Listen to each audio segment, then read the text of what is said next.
cette petite minute du Oise, je voudrais quand même que chaque invité ici se présente à nos internautes pour savoir en termes d'identité qui vous êtes. Monsieur, bonsoir, et mesdames, bonsoir. Bonsoir. Alors, nous allons commencer par vous. Ulrich Ngema, je suis candidat injustement recalé au concours d'Intra-Alena et membre du collectif Tous contre la fraude à l'ENA. D'accord. Ornelia Kumba, membre de la plateforme Tous contre la fraude au concours de l'ENA et candidate injustement recalée à ce concours. On est là, pardon? Ornelia Kumba. Allez-y, parlez. Et moi, je suis Nzogué Idan, Clancy Junior, candidat injustement recalé, sinon abusivement recalé au concours de l'ENA de session 2024 et membre du collectif Tous contre la fraude au concours de l'ENA 2024. D'accord. Moi, je suis M. Edouze Baudelaire, membre du collectif Tous contre la fraude à l'ENA, candidat injustement recalé à ce concours-là. D'accord. Cher monsieur, nous sommes à l'émission La Minute du Oise, qui est l'émission du peuple où toutes les idées se choquent et s'entrechoquent, où la vérité n'a pas d'égal, où ici nous n'avons rien à cacher parce que nous contribuons effectivement à la construction de ce nouveau Gabon. Nous sommes donc dans la 5e République, la main sur le cœur. Nous allons tous dire en même temps, nous le jurons que de dire la vérité, rien que la vérité. Ensemble, nous jurons de dire la vérité, rien que la vérité. Merci. Alors, mes chers compatriotes, encore une fois de plus, bonsoir. Chers internautes, vous connaissez, je vous ai alors, quand nous étions encore à jour J-2, fait la vidéo dans laquelle je vous avertissais déjà qu'on aura sur le plateau de la Minute du Oise des compatriotes qui se plaignent, qui pensent avoir décelé, je préfère parler ainsi, des fraudes éminentes dans ce concours de l'ENA qui a fait beaucoup couler d'encre depuis quelques mois et dont jusqu'à aujourd'hui les autorités restent muettes dans un mutisme qui ne dit pas son nom. Et donc pour porter l'affaire au sommet de l'État, mettre cette affaire à la connaissance du chef de l'État, Brice Clotaire Oligui Nguema, ses compatriotes ont bien voulu passer sur notre émission, leur émission, la Minute du Oise, pour en parler. Maintenant, nous allons aller dans le vif du sujet. Chers compatriotes, cher monsieur Ulrich Ngema, bonsoir. Alors, que vous amène sur ce plateau? Nous sommes confrontés à quoi sur cette affaire du concours de l'ENA?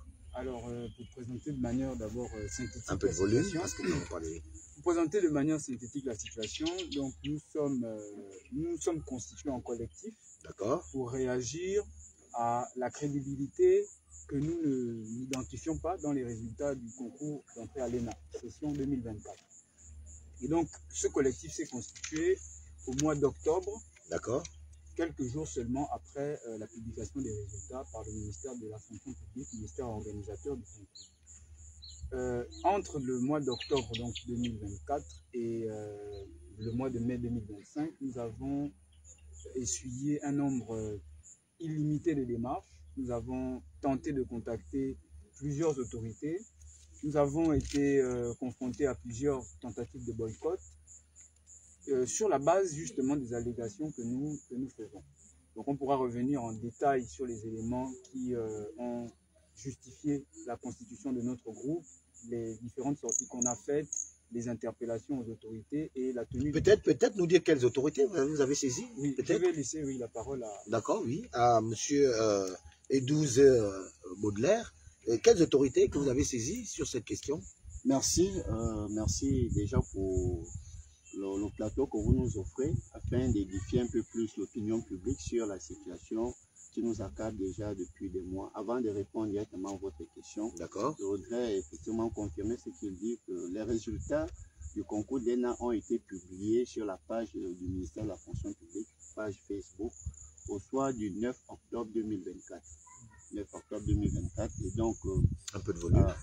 À la connaissance, à la lecture de ces résultats, quelques irrégularités étaient déjà perceptibles. D'accord. Donc, le lendemain, nous nous sommes retrouvés histoire de commencer une analyse minutieuse de ces résultats. Nous avons donc entamé une analyse minutieuse de ces résultats, comme je le disais, et nous avons constaté qu'au-delà des premières irrégularités visibles, beaucoup de choses entachaient la crédibilité de ces résultats.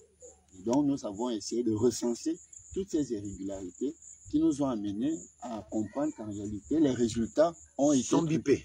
Sont bipés, effectivement. Et donc, et comme il fallait déjà songer à engager des procédures administratives, histoire de saisir le gouvernement, la fonction publique sur ce que nous pensions déjà, nous avons donc d'abord sollicité les services d'un huissier de justice, histoire de constater les faits et, si possible, produire... Quel cabinet, huissier de justice? Maître Louis Minko, Minko Abo. D'accord. Voilà. Donc, le procès verbal de son travail, il est là avec nous. D'accord, je peux le présenter. Bien sûr. Voilà. Donc, oui, allez-y. C'est le procès verbal de ce huissier de justice qui a certifié toutes les irrégularités que nous avons décelées à la base. Et donc, à travers ce conseil d'huissier de justice, nous avons donc commencé à saisir les autorités de la République, parmi lesquelles, au 14 octobre 2024, nous avons saisi le Conseil d'État en sursis exécution, histoire d'interpeller dans l'urgence si le Conseil pouvait se prononcer en suspension des résultats, histoire de permettre à l'administration d'étudier d'abord au fond le problème qu'on posait. Et le lendemain, le 15, nous avons saisi la primature de la République, la primature de la transition. Nous étions encore en pleine transition. Donc nous avons... à cette époque, M. Raymond Donsima est Premier ministre. Bien sûr, c'est ça. Bien sûr. Donc nous l'avons saisi. Et donc après avoir saisi ces deux autorités, nous avons saisi également l'autorité, le ministère qui a organisé le concours, le ministère de la fonction publique. Le ministère de la fonction publique. Et pour tenir informés les autres institutions, nous avons écrit à l'Assemblée nationale de la transition, au Sénat de la transition, au Conseil économique, social et environnemental. Donc voici les administrations que nous avons saisies entre le 14 et le 20 octobre 2024. Et donc, conformément à la loi qui demande, après saisine, de laisser l'administration travailler, nous sommes restés dans nos maisons, pensant que... En attendant le retour. Malheureusement, nous n'avons eu aucun retour. Combien de mois à peu près? 3 mois. À l'exception, je voudrais préciser, à l'exception de l'Assemblée nationale qui nous avait répondu par l'entremise du président de l'Assemblée nationale de la transition, l'honorable Jean-François Ndongou, dans un courrier dans lequel l'Assemblée nationale s'est déclarée incompétente pour statuer sur le problème. Voilà. Et donc vous n'avez eu que comme réponse l'Assemblée nationale, mais qui vous disait qu'ils étaient incompétents de statuer sur la situation. Voilà. Donc voyant cette situation-là, ça nous a amené à ce que le 8 janvier 2024, nous avancions déjà après de 4 mois, le 8 janvier 2025, autant pour moi, nous avons décidé d'entamer une grève de la faim sur le terrain. Et nous sommes partis devant l'Assemblée nationale. D'ailleurs, on vous a vu sur les réseaux sociaux, il y a même eu des compatriotes qui sont venus vous soutenir. Voilà. D'accord. Donc, pendant cette grève-là, nous avons fait 13 jours. Et pendant les 13 jours, nous avons été approchés par certains responsables administratifs, notamment le deuxième vice-président de l'Assemblée nationale. Et nous avons... la personne de M. Fumboula? Non. M. Fumboula, il est quatrième. Il est quatrième, ah oui, bien sûr. Oui. L'amiral. D'accord. Voilà. Donc, il nous avait reçus à son bureau dans le but de nous écouter, de savoir de quoi il était question. Et donc, vous n'avez pas été reçu par Fumboula, non? Si. Non, nous avons été reçus par Fumboula avant même d'entamer la grève de la faim. La grève, voilà. Donc, M. Fumboula nous avait contacté à partir de... Et là, c'était même pas nous. Ce sont des compatriotes, des citoyens qui publiaient les résultats sur les réseaux sociaux. Tout à fait. Et parce qu'on en avait choisi la procédure administrative. Mais les parents, eux, n'avaient pas idée de la démarche qu'on avait entamée. Donc, beaucoup publiaient sur les réseaux sociaux. Ayant pris connaissance, M. Fumboula avait cherché à vous rencontrer. Nous rencontrer, voilà. Qu'est-ce qui ressort de cette rencontre avec M. Fumboula? Avec M.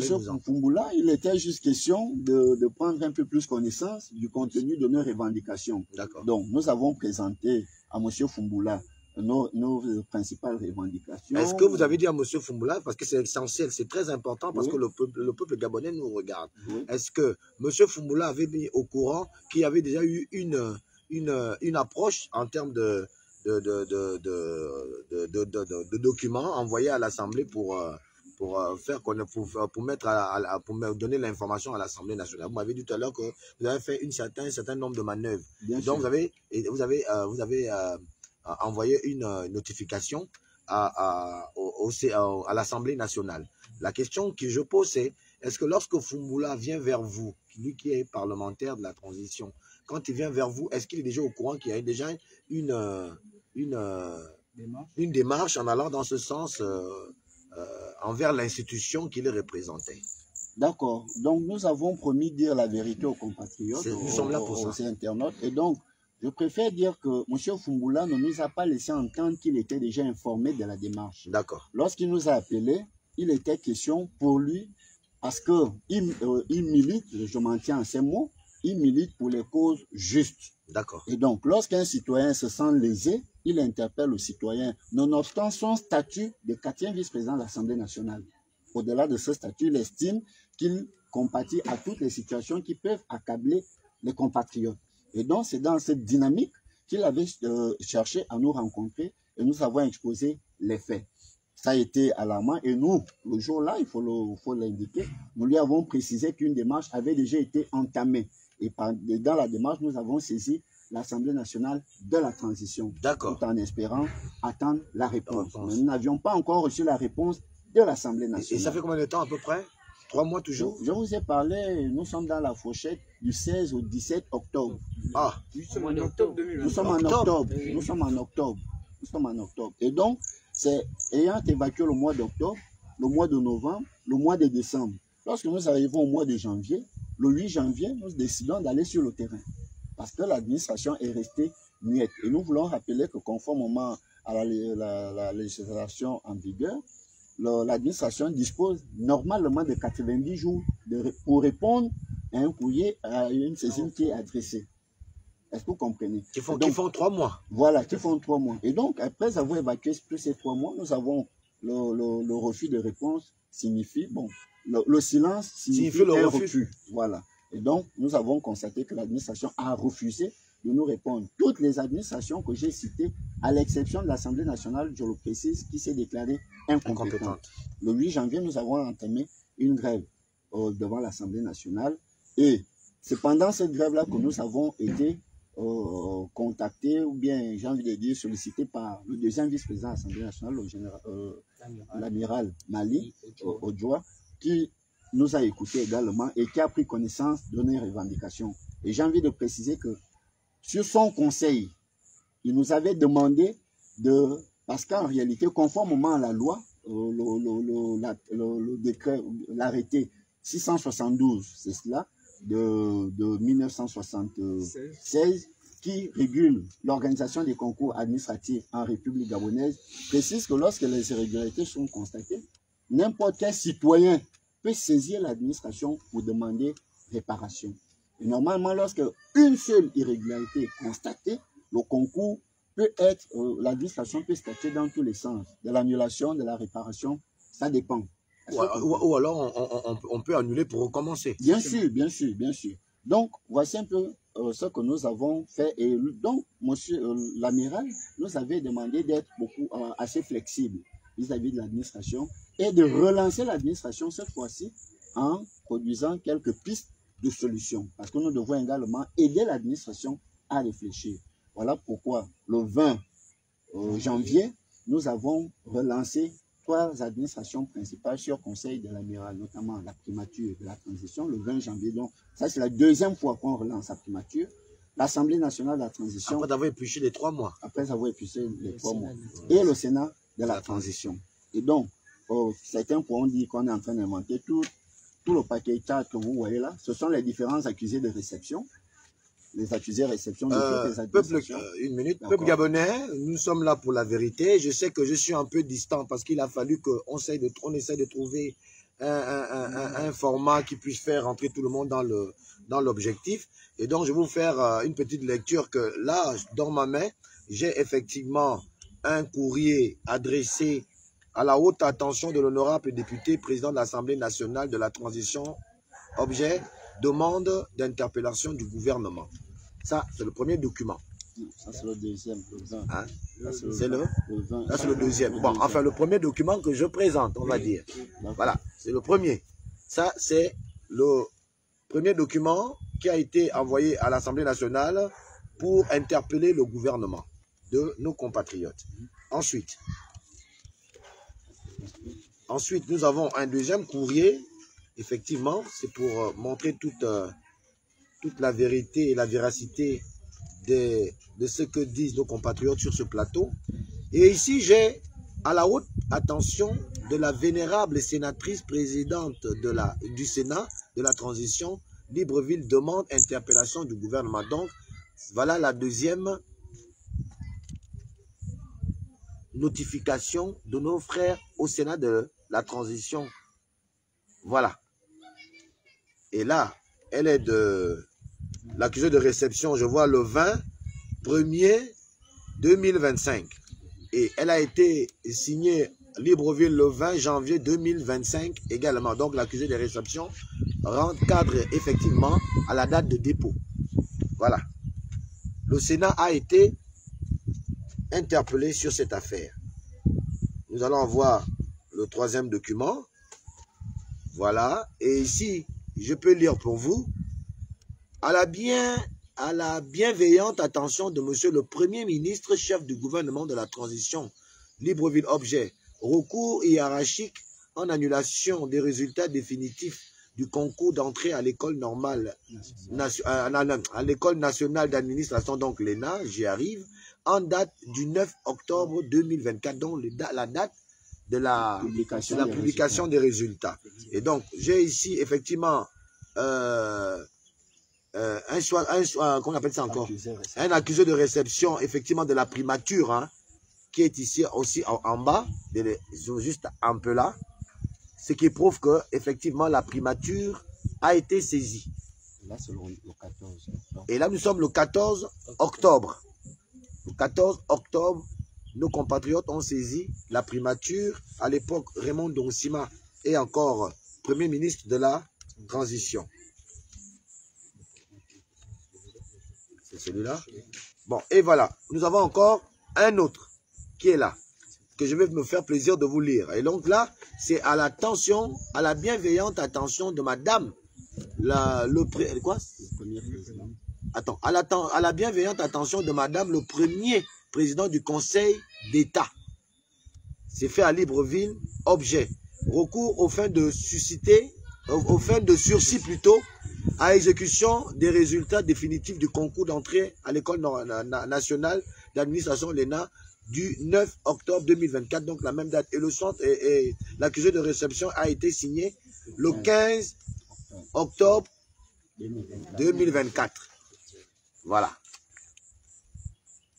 Voilà ce document. J'espère que vous arriverez à le lire depuis là où nous sommes. Alors vous êtes plutôt. Voilà.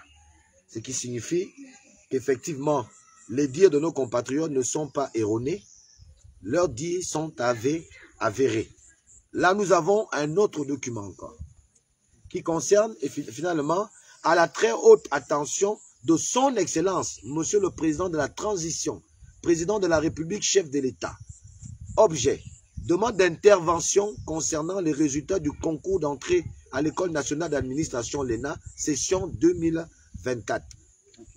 L'accusé de réception est... Voilà, c'était 4 pages. Ce document a 4 pages, vous pouvez le voir. Donc, la 4e page, effectivement, l'accusé de réception est là, tout en bas. Tout en bas, tout à l'heure. Tout en bas. Et donc, cet accusé de réception a été signé le 17, 10e mois, donc octobre 2024. Signé juste en bas, présidence de la République gabonaise. C'est là, c'est pas moi. Secrétariat particulier du président de la République, courrier, ça, c'est signé. Voilà, c'est là. En réalité, le président devrait être au courant de cette histoire. Voilà. Je crois que on est clair comme ça. Et ici encore, nous avons un autre document qui est là. Vous voyez que nos compatriotes ont fait l'effort. Excellent, Monsieur le Président de la République, si vous nous suivez, vraiment, vos fils, vos enfants, vos compatriotes, cette élite que vous avez tant demandé de se mettre au travail. Vraiment, vous n'avez de cesse de dire, mettez-vous au travail. Le Gabon doit se mettre au travail. Est-ce que dans de telles conditions, les Gabonais pourront se mettre au travail? Quand on voit une jeunesse qui se bat, qui essaie de sortir de l'impasse, qui essaie d'être partenaire au développement, partenaire à la réflexion, parce que c'est des pôles de réflexion qui sont ici présentement sur ce plateau. C'est des jeunes Gabonais qui ont fait un concours, pour certains, ils sont admissibles, d'autres n'ont peut-être échoué, peut-être même qu'ils n'ont pas échoué, parce que ça s'est passé de copain en coquin, nous sommes obligés de parler ainsi. Est-ce que là, vu cette situation, il ne s'agit pas de redonner justice à ces enfants, à ces compatriotes? Est-ce qu'il ne s'agit pas là de regarder, de revenir voir, que l'on nous explique? Est-ce que ce que les enfants nous disent, quand je dis enfants, je parle en termes que vous êtes le père de la nation, ce sont vos enfants. Les enfants disent qu'il y a eu fraude. Ils insistent depuis des mois. Ils écrivent à l'administration qui reste toujours muette. Cette manie de rester dans un mutisme qui ne dit pas son nom commence à déranger la paisibilité de ces enfants. Ils ne dorment plus bien parce qu'il n'y a aucune réponse. Quand on leur dise même que vous avez échoué, on arrête ça, on n'est pas avec vous. Au moins, c'est une réponse. Nous sommes là pour réveiller cette histoire parce que nous estimons que ce qui est fait contre les autres en ce moment pourrait être aussi fait contre nous. Donc, quand un seul Gabonais crie quelque part, c'est tous les Gabonais qui doivent se réunir pour dire pourquoi il crie. Pourquoi ces Gabonais-là crient? Donc, nous avons encore un autre document. Ça montre que les enfants sont allés dans le strict respect de l'administration. Ils n'ont pas fait des vagues. Ils ne sont pas allés casser. Ils sont restés dans le strict respect du droit, de ce que leur confère le droit.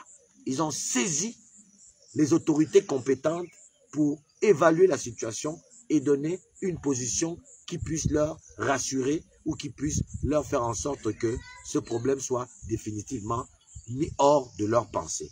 Alors, ce document est à l'attention du président de l'Assemblée nationale. La première saisine que les enfants ont fait à l'Assemblée nationale. C'est avec elle que vous avez vu la réponse ou c'est la deuxième? Oui, c'est avec celle-là. Et l'autre n'a pas eu de réponse jusqu'à aujourd'hui. Donc, voilà la première saisine qui a fait office de réponse de l'Assemblée nationale qui s'est déclarée incompétente. C'est cette saisine-là. Je pense que c'est, voilà, l'accusé de réception. Voilà, c'est là, le 21 octobre. Accusé de réception. Là, clairement. Merci. Nous avons encore le Sénat qui, elle, jusqu'à aujourd'hui, n'a même pas daigné faire signe de vie. Quand nous savions qu'à l'époque, nous disions un pour tous et tous pour un, on se pose la question aujourd'hui si la même logique est une empreinte dans la pensée de beaucoup aujourd'hui. Alors, celle-là était à l'attention du président donc du Sénat. Je pense que c'est Paulette Missambo qui est toujours actuellement la présidente. Une femme que je connais, on a été à l'Union nationale, donc vraiment maman Paulette Missambo. Moi, je vais parler en termes de maman Paulette Missambo parce que vous êtes une mère. Vous me connaissez bien. Vous me connaissez bien, vraiment. Si vous pouvez faire quelque chose pour les enfants, je pense que ce serait une bonne chose pour le chef de l'État qui ne peut pas aussi régler tous les problèmes. Le chef de l'État ne peut pas aussi régler tous les problèmes. À certains échelons, on peut prendre le risque de régler certains problèmes. Les enfants posent un problème qui est simple. C'est un coup de fil depuis votre bureau. Si c'est vous qui avez la compétence, c'est un coup de fil. Si ce n'est pas vous qui avez la compétence, mais qu'on appelle l'administration compétente de se saisir de cette affaire et de régler cette affaire une bonne fois pour toutes, au lieu de laisser les enfants dans une position où les neurones sont captivés vers l'inconnu, où les neurones ne fonctionnent plus bien parce qu'on ne sait plus quoi penser. Il y a tout un cafouillage dans la tête avant que ces enfants n'abordent des solutions drastiques. Je pense qu'il serait de bonne loi qu'on se saisisse de cette problématique qui est très importante et vitale pour leur avenir. Et enfin, nous avons la saisine donc à l'attention du président du Conseil économique et social et environnemental qui est ici. Donc l'objet est demande de votre autre attention sur le concours de l'ENA session 2024. Aujourd'hui, monsieur Séraphin Mundunga est vice-président de la République. Donc, monsieur le vice-président de la République, d'abord, recevez nos félicitations les plus fraternelles et les plus républicaines. parce que votre ascension a fait le bonheur certainement de beaucoup de Gabonais comme nous autres. C'est toujours un honneur d'avoir quelqu'un de votre trempe à ces fonctions. Nous espérons seulement que vous prendrez à bras le corps cette demande de vos enfants également, parce que vous êtes aussi déjà un père de la famille, hein, vous êtes un père de famille, vous êtes aussi le père de la nation quelque part. Président, vice-président, c'est tous des pères de la nation. Donc, nous formulons le même vœu à votre endroit de avoir un regard particulier sur ce problème qui concerne nos jeunes compatriotes qui ont remarqué des irrégularités sur le concours à l'ENA qui cause aujourd'hui beaucoup de problèmes et laisse dans l'impasse beaucoup de nos concitoyens. Merci. Alors, donc, merci. Je voulais préciser que vous avez vu le courrier qui a été adressé à la très haute attention du président de la République. Alors, je voudrais dire aux internautes, c'est ça l'administration gabonaise. Nous ne savons pas ce qui s'est passé. Et lorsque nous sommes passés quelques temps après avoir déposé le courrier, nous sommes passés pour un suivi. On nous fait savoir que le courrier est perdu. Au niveau de la présidence de la République? Au niveau de la présidence, au secrétariat particulier du président. On nous fait savoir que le courrier est perdu. Comme par hasard. Comme par hasard. Nous avons fait un second courrier incessamment, sans suite jusqu'à ce jour. Donc nous pouvons dire, bon, excusez-moi. Quand vous dites incessamment, il y a combien de temps à peu près? C'est-à-dire le même jour. Ah, d'accord. Le même jour, nous avons... La présidente vous a quand même appelé? Non, vous êtes allé pour vous enquérir de la suite. D'accord. Voilà. D'accord. On dépose un courrier. Et puis il faut voilà. Nous sommes allés pour un suivi et là on apprend que on constate que le courrier a disparu. Voilà. Et on vous dit donc de reformuler. Il n'a pas disparu. Les mots de ceux qui n'ont pas reçu, c'est qu'il est perdu. Bon. Voilà. Donc nous avons produit un autre courrier qui jusqu'à pour éviter que. Voilà. D'accord. Donc jusqu'à présent le courrier c'est sans suite. On suppose que peut-être lui aussi s'est perdu, qui sait, c'est pour ça, peut-être le président ne m'est pas informé de la situation. Bref, donc vous avez là l'arsenal des documents que nous avons introduits auprès des différentes administrations. Et c'est ce silence qui résulte, que la conséquence du silence face à ces courriers-là, qui nous a menés dehors le 8 octobre, le 8 janvier, comme je le disais. Et donc, après avoir été en contact avec l'amiral Mali, vice-président de l'Assemblée nationale, qui nous a demandé de relancer l'administration. Nous l'avons fait le 20 janvier. Et dans la même foulée, nous avons été invités à échanger avec le directeur général adjoint des services spéciaux de la présidence de la République. D'accord. Nous avons échangé avec lui. Il était question de nous entendre et de prendre connaissance de la véracité de nos faits. Nous avons fourni les mêmes éléments au directeur général adjoint des services spéciaux. Et là, nous sommes aussi le 20, le même jour que nous avons déposé ces courriers. Et donc, à sa demande, il nous a demandé, et lui et l'amiral Mali, de suspendre le mouvement, histoire de donner la possibilité à l'administration de travailler, parce que ce sont eux qui nous ont demandé de relancer. Et donc, sans inconvénient, nous avons décidé le lendemain de suspendre le mouvement. Nous sommes là le 21 janvier. D'accord. Nous sommes repartis dans nos maisons pour laisser l'administration travailler. 1 mois et demi plus tard, pas de suite.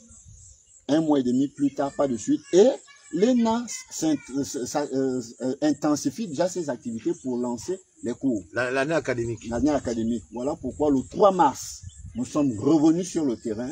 Et là, nous sommes restés sur le terrain du 3 mars au 29 avril. Donc pratiquement 2 mois.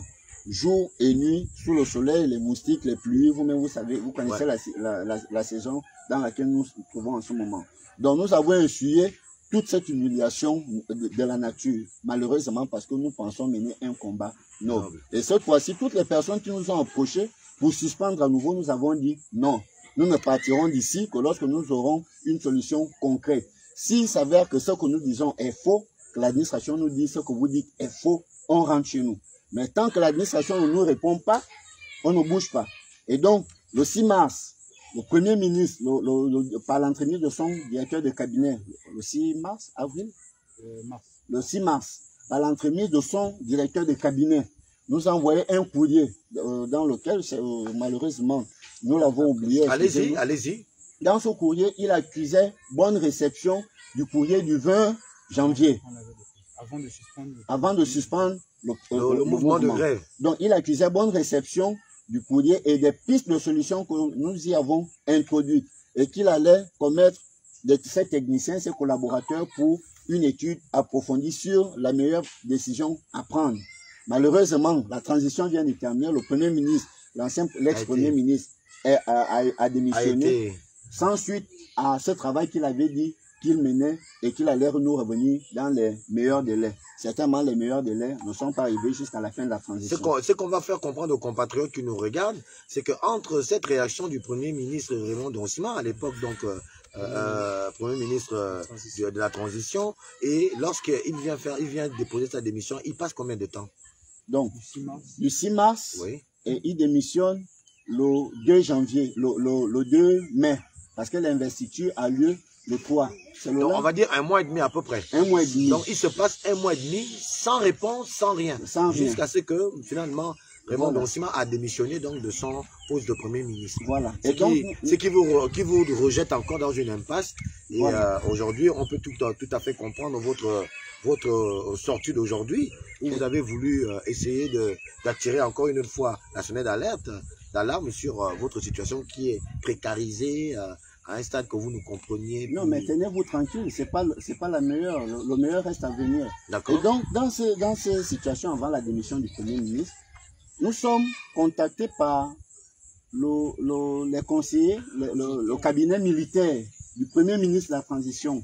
Parce que nous avions fait une vidéo avec un monsieur qui fait quasiment le même travail que vous, qui avait relayé notre situation sur les réseaux sociaux. Et donc, le cabinet militaire nous convoque et nous demande sur quelle base nous avançons certains chiffres. Nous avons commencé à présenter les faits. D'ailleurs, vous avez ces documents-là. Bien sûr. D'accord. Donc, on va arriver. Et donc, nous avons commencé à présenter les faits. Ils nous ont demandé un complément d'information et qu'on devait le ramener le lendemain. Et là, nous sommes le 28, le 29.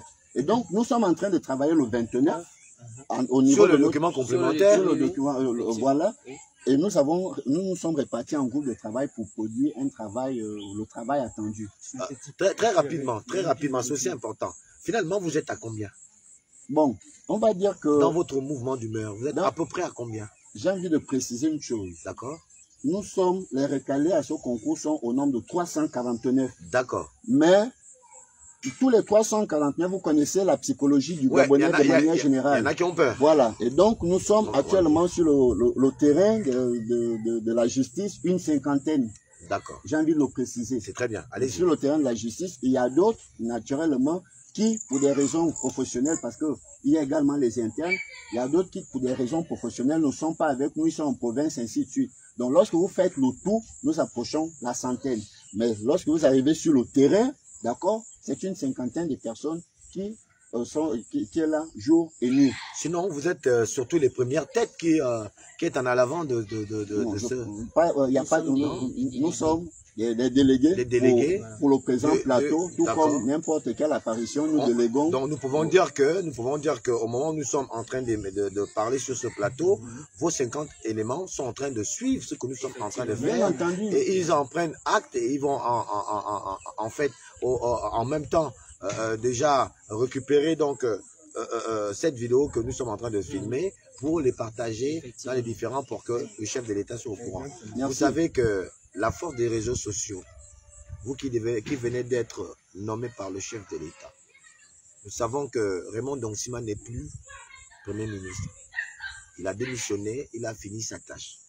Je ne veux pas croire que M. Raymond Donsima n'a pas voulu s'occuper de la situation, c'est possible. Entre la campagne, entre tout ce qui s'est fait autour de toutes ces choses-là, peut-être que le Premier ministre Raymond Donsima n'a plus eu assez de temps avoir un regard particulier sur votre cas. J'ose donc espérer aujourd'hui que le nouveau Premier ministre, en fait, on n'a plus de Premier ministre, on a maintenant le vice-président en charge du gouvernement, en la personne de M. Chambrier, d'accord, que M. Chambrier va quand même, on dit que l'administration est continuelle, hein, c'est ce que nous disons tous. Vraiment, j'interpelle la fibre patriotique et familiale de M. le vice-président de la République en charge du gouvernement, Barreau Chambrier, de très vite après avoir été mis au courant de cette vidéo, de prendre cette situation très vite parce que il s'agit des Gabonais. Vraiment. Donc j'allais terminer et un petit clin d'œil effectivement au monsieur que vous venez de citer là, M. Alexandre Barros-Chambrier. Je vous disais que lorsque nous étions au piquet, certaines personnes nous approchaient. Oui. Donc il est arrivé. Ah, d'accord, il est quand même arrivé. Il n'était pas encore vice-président de la République. Non, il était en toute citoyenneté. Voilà. D'accord. Donc il est arrivé pour essayer de comprendre chapeau les enfants au vice-président de la République. Donc, nous pouvons dire que c'est Dieu qui sait bien faire ces choses. Il est entièrement informé de cette situation-là. Voilà. Donc, nous lui avons remis un dossier complet, celui que vous avez là. Il maîtrise tous les éléments. Donc, certainement, il saura se prononcer en conséquence. Bref, j'allais terminer en disant que pendant que nous étions en train de faire le travail demandé par le cabinet militaire du Premier ministre, sortant, voilà, autour de 22h, 22h30 par là, nous étions assis. Un camion de la gendarmerie nationale arrive d'abord et garde devant nous. Ça ne nous a pas interpellés parce que pendant tout le temps que nous avons déjà mis là, les gendarmes, les policiers, en tout cas les flics, rentrent dans l'Assemblée nationale et ressortent. Personne ne vous a jamais intimidé, rien du tout. Ouais, d'accord. Donc pour vous, vous avez dit que c'est une situation normale. Normale. Et donc, dès qu'il a garé devant nous, ça n'a pas fait 2 minutes, un bataillon de gendarmes est sorti de l'Assemblée nationale. Ils étaient entre une quarantaine, je préfère dire. Ils sont sortis, alignés, il y avait 2 rangs. Ils nous ont encerclés, ils ont fait un demi-cercle, parce que nous étions au mur. Ils ont fait un demi-cercle. Et il était en civil, il a donné l'ordre, enlevez-moi, cassez-moi tout ça là. Parce que nous avions déjà l'espèce de tente là où on pouvait... Tous les Gabonais le savent, on voyait sur les réseaux sociaux. Donc, ils ont commencé à saccager. Et même les documents sur lesquels vous vous appuyez. Voilà. Ils ont tout déchiré. L'ordinateur que nous utilisions a été cassé. Et donc, une fois qu'ils ont terminé ça, on les regardait. Personne n'a levé le petit doigt. Et après avoir pris tout et avoir mis dans leur camion, il a donné l'ordre, faites-les monter. Et nous avons dit, on ne monte pas, il faudra que vous nous disiez du moins qu'est-ce que nous avons fait et de quoi nous sommes reprochés. Nous sommes restés assis, nous nous sommes attrapés par les mains pour qu'on n'enlève personne. Et lorsque nous sommes restés assis comme ça, il a donné l'ordre de nous prendre de force. Ils nous ont tirés par le sol jusqu'au goudron à nous faire monter dans le camion de force. Et étant dans le camion, nous avons dû, de par nos efforts, chercher à prendre nos téléphones. Parce qu'en réalité, on n'avait pas accès, on ne devait pas toucher. Parce que les filles qui étaient avec nous à l'intérieur du camion. Donc, on a pris nos téléphones pour alerter nos parents. Parce qu'on nous amenait pour une destination inconnue. Et subitement, nous étions déjà à 23h, on nous a déchargés à Rio. Et là, TV Plus est arrivé dans l'urgence, ils ont pris quelques images, ainsi de suite. Bref, voilà comment nous avons été traités en tant que citoyens qui ne voulaient que rentrer dans leurs droits. Dans nos droits. Et donc, nous avons compris, ça ne nous a pas été dit, mais nous avons compris qu'au 29, il y avait 2 événements importants. Et l'un allait se dérouler au niveau du boulevard Triomphal, le 1er mai, le défilé, la fête du travail, d'accord. Et 2 jours plus tard, il y avait l'investiture du président de la République avec les différentes délégations étrangères qui devaient arriver, certainement pour la protection de l'image. Et donc, une fois que ça a été fait, nous avons dit, bon, nous ne repartirons pas maintenant, nous laissons l'investiture se dérouler de la plus belle des manières. Et d'ailleurs, c'est ce qui s'est passé. Mais nous avons décidé de ne pas renoncer. C'est pour ça que depuis avant-hier, nous sommes repartis sur le terrain. Donc, si vous repassez encore devant l'Assemblée nationale, nous sommes là, installés. Tant que l'administration ne nous répond pas, tant que nous n'avons pas suite au sujet que nous présentons, sujet d'injustice, et je vais terminer, parce que mes camarades vont ajouter, je vais terminer en disant, le combat que nous menons ne tend pas à dire que nous sommes admis à ce concours.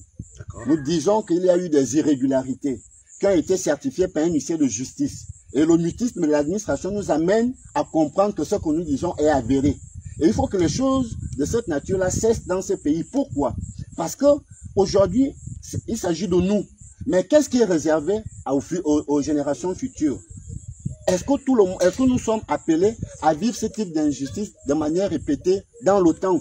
Il faut que ça cesse. Et pour que ça cesse, certains Gabonais doivent prendre le courage pour commencer à dénoncer ces pratiques. Voilà. Et donc, c'est le combat que nous menons. Nous menons un combat pour la justice, la vérité et l'équité.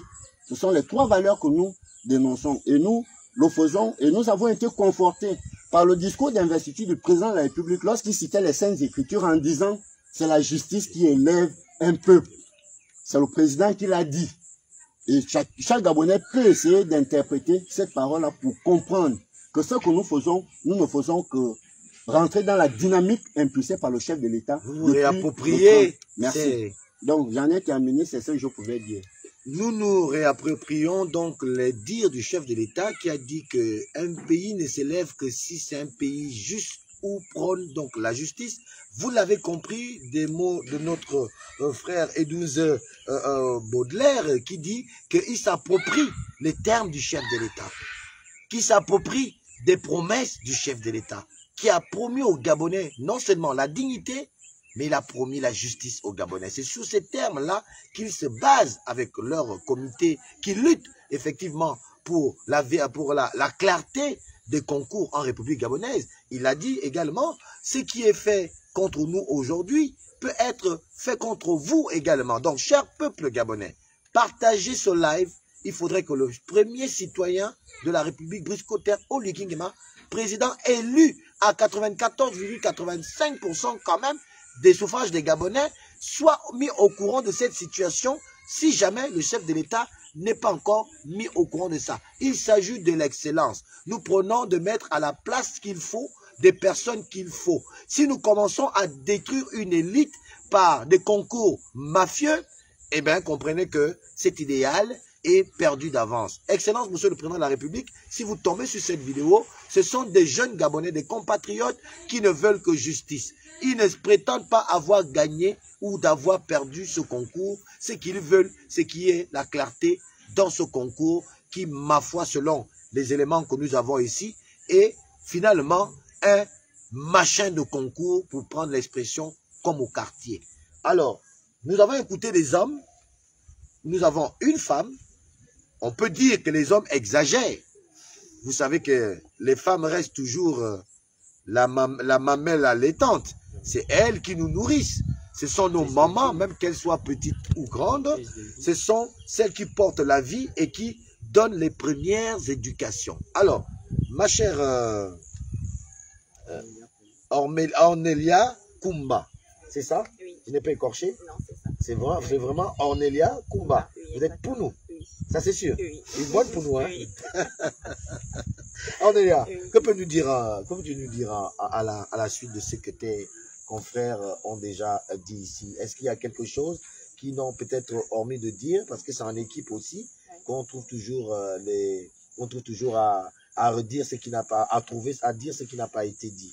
Donc, selon toi, après avoir écouté tes collègues, qu'est-ce que tu peux dire aux Gabonais qui nous regardent en tant que femmes indignées? Là, c'est les hommes qui ont été indignés. C'est souvent beaucoup plus touchant quand c'est les femmes qui sont indignées. Que peux-tu dire au chef de l'État par rapport à cette situation? Déjà, M. Alain Gauthier, nous voulons vous remercier pour le fait de nous accueillir ici, pour pouvoir parler de cette situation qui a vraiment beaucoup duré. Nous sommes pratiquement à 8 mois dans cette situation-là et nous voulons... Ce qui est énorme. C'est énorme. Et nous voulons vraiment que les autorités puissent dire un mot, puissent se pencher sur ce cas-là. Ça fait pratiquement 8 mois que nous sommes dans cette situation. Et ce que je peux dire, c'est que l'ENA, c'est l'école la plus prestigieuse du Gabon. C'est l'école qui est censée former les cadres de la République gabonaise, des élites. Comment est-ce que nous pouvons encore, en 2025, sinon en 2024, comment est-ce que nous pouvons encore regarder cette situation de fraude dans les cas de concours? Et nous, avec le courage que nous avons, nous sommes là pour dire non. Il faut que ça cesse. Comme disait Baudelaire, c'est un combat non seulement pour nous, mais aussi pour les générations futures. Parce que c'est quelque chose qui n'a que trop duré et nous voulons maintenant que la vérité, la justice et l'équité soient des valeurs qui soient vraiment connues. Ancrées dans cette 5e République. Exactement, dans cette 5e République. Donc, ce que je peux aussi ajouter, c'est qu'au niveau de la primature, il nous avait été laissé entendre par monsieur le Premier ministre, l'ex-Premier ministre, monsieur Raymond Dansima, qu'une enquête avait été diligentée auprès de la DGDI. C'est aussi une raison pour laquelle nous avons attendu de octobre jusqu'à janvier, parce que nous avons laissé le temps que les conclusions de cette enquête nous parviennent. Surtout que ici, nous ne sommes pas dans un débat juste théorique, mais nous voulons également que les autorités puissent, sur la base sur la base de... Que d'ailleurs, nous allons laisser notre confrère faire tout à l'heure. Hein, exactement, sur la base du concret, puisse venir démentir ce que toutes les allégations que nous sommes en train de dire. Donc, c'était vraiment une aubaine pour nous de voir que les autorités avaient pris la décision de diligenter une enquête et nous avons patiemment attendu à la maison afin d'avoir les conclusions de cette enquête-là. Et je vous assure que jusqu'à présent, nous ne savons pas si l'enquête a été finalement diligentée. Exactement. Si elle a conclu quoi que ce soit. Et ce mutisme est effrayant. Nous sommes fatigués, sincèrement, nous sommes fatigués de cette situation-là. Nous voulions passer par des voies légales, des voies administratives pour laisser la latitude aux autorités de pouvoir nous répondre parce que nous considérons comme des futurs cadres et nous ne voulions pas, comme vous avez dit à l'entame de vos propos, casser, aller dans les rues, etc., nous comporter comme des barbares. Ce n'était pas ancré dans notre manière de faire. Voilà pourquoi nous sommes passés par la voie légale, par l'administration, par des correspondances adressées à nos autorités pour leur donner tout le temps de pouvoir nous répondre dans le délai légal qui est de 90 jours. Mais malheureusement, ce mutisme est effrayant et nous avons tout fait. Nous avons tout fait, nous avons dépensé énormément parce que produire un tel PV de justice, c'est vraiment beaucoup d'argent. C'est de l'argent quand même. Exactement. Il fallait faire des photocopies de toutes les listes. Les listes sont là, les listes des candidats, des admissibles et des admis sur la base de cela parce que ce sont les preuves que nous détenons. Donc, il fallait accompagner toutes les correspondances là par des preuves, faire des photocopies, etc., le transport et tout. Ça fait 8 mois que nous sommes dans ce cycle infernal. Nous sommes vraiment fatigués. C'est la raison pour laquelle nous vous remercions, vous, monsieur Alain Gauthier, d'avoir pris bras le corps cette situation-là, parce que nous savons que nous avons besoin de tous les Gabonais épris de justice. Et c'est vraiment terrible parce que nous constatons que sur les réseaux sociaux, nous sommes moqués. Alors que ce que nous défendons, c'est une cause noble. Et ça peut arriver à tout le monde, à n'importe qui. Comment est-ce que les Gabonais peuvent se moquer des personnes qui viennent avec des preuves, qui viennent pour dénoncer une situation d'injustice? Ce n'est pas normal. On a parlé de la restauration des mentalités. Il faudrait aussi que nous puissions être unis, que cette unité-là ne soit pas juste un slogan, mais que nous soyons unis pour défendre des causes nobles. Parce qu'il ne s'agit pas seulement de nous les candidats injustement recalés à ce concours, mais il s'agit de tout le Gabon. Parce que cette histoire-là a été relayée par Brut Info. C'est quand même une chaîne panafricaine. Donc, à l'international, ils savent, ils sont au courant de ce cas spécifique de fraude à un concours d'une école de cette envergure-là au niveau du Gabon. Donc, il serait vraiment idéal que nos autorités puissent se pencher définitivement sur cette affaire et trancher cette histoire afin que nous puissions avoir gain de cause parce que nous avons des preuves concrètes sur ce cas d'injustice. Donc, c'est ce que je voudrais... Il faudrait donc que les autorités prennent à bras le corps cette affaire pour que nous puissions avoir gain de cause. Quand on dit gain de cause, pas forcément que nous aurions raison. Gain de cause, c'est que la justice soit équitable et soit lue ou dite. C'est cela, avec ces mots, que nous allons donc laisser notre petite sœur Ornelia Kumba à ma droite. J'ai Clancy Junior qui est également un déçu, moi je vais appeler ça comme ça, un déçu de notre administration et un déçu de la manière dont s'organisent les concours dans notre pays, parce que trouver autant de fraude avec autant de facilité, c'est pas quand même donné à n'importe qui. Et si les gens arrivent à déceler des fraudes comme ça de façon palpable, visible, avec à l'appui un huissier, je dis, il vaut mieux qu'on taise ce bruit avant qu'il ne soit su à l'international. Donc, les autorités, vous avez une seule chose à faire, c'est d'étouffer cette affaire en appelant les petits frères par le numéro que je vais vous donner à la fin de cette émission pour que nous étayons ce bruit-là. On dit, le linge sale se lave en famille. Il y a encore temps. Nos petits frères, nos grands frères pour certains, nos enfants sont encore disposés à des discussions ou à des clarifications sur cette affaire. Ils ne sont pas disposés à une barbarie ou à une casse. Non, ils sont disposés à un échange d'intellectuels avec preuve à l'appui pour que, effectivement, ce combat qu'ils mènent, qui n'est plus leur combat, mais c'est un combat qu'ils ont projeté pour l'avenir de notre génération qui arrive. Alors, Clancy, dis-nous, après avoir écouté notre petite sœur Ornelia Kumba, peut-être aussi quelque chose à ajouter à ce qu'on est en train de débattre, avant que quelqu'un ne nous fasse la démonstration sur le calcul qui ont été faits pour arriver à la situation que vous êtes en train de nous élucider. Merci déjà pour l'audience que vous nous accordez. J'entends pas m'arrêter, hein. Avec ou sans vous, je vais rappeler au président, est-ce que les jeunes ont été déjà satisfaits? Ce sera aussi mon cheval de bataille tous les jours sur ma page.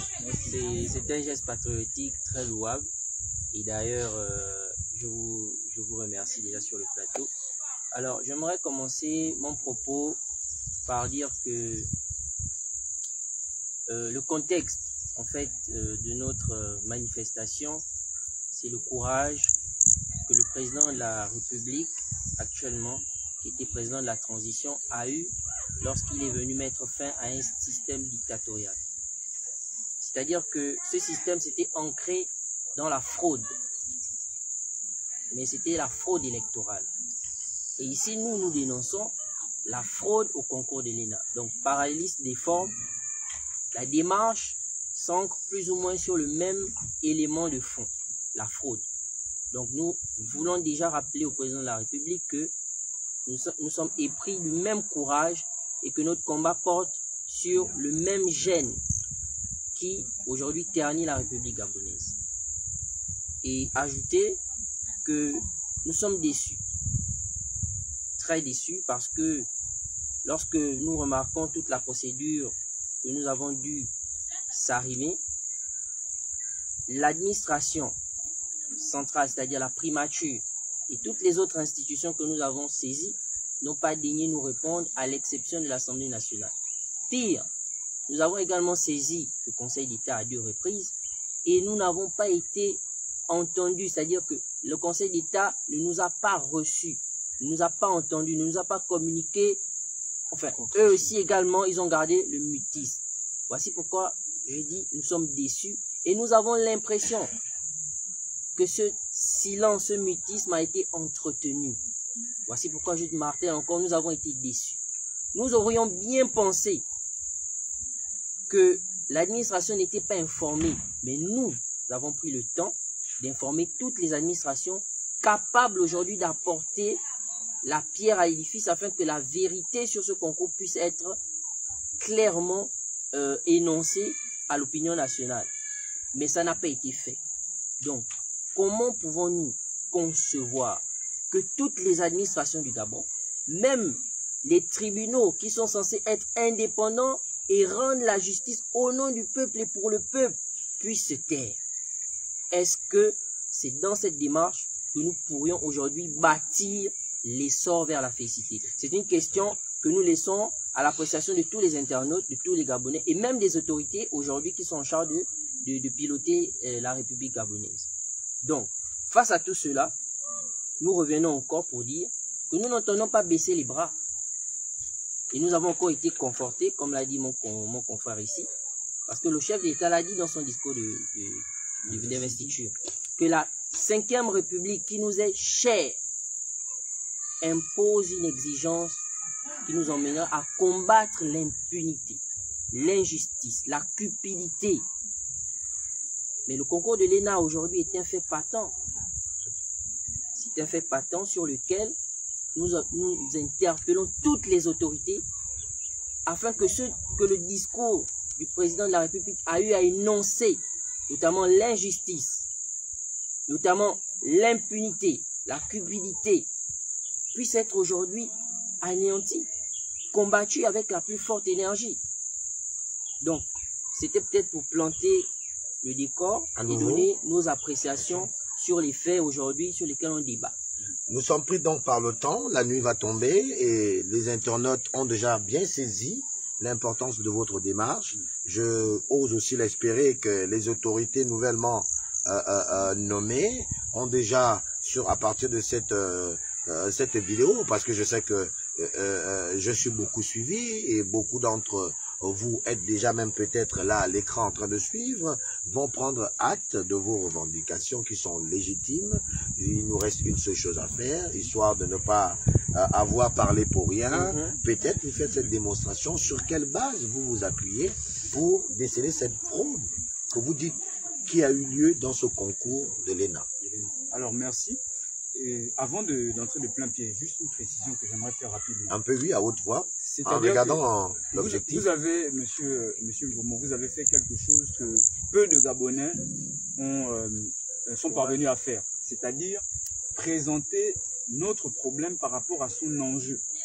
La plupart des gens, la plupart c'est peut-être un gros mot, une bonne partie des personnes qui se sont approchées de nous et qui ont relayé notre combat, ont eu tendance à nous assimiler à des jeunes Gabonais en quête d'emploi.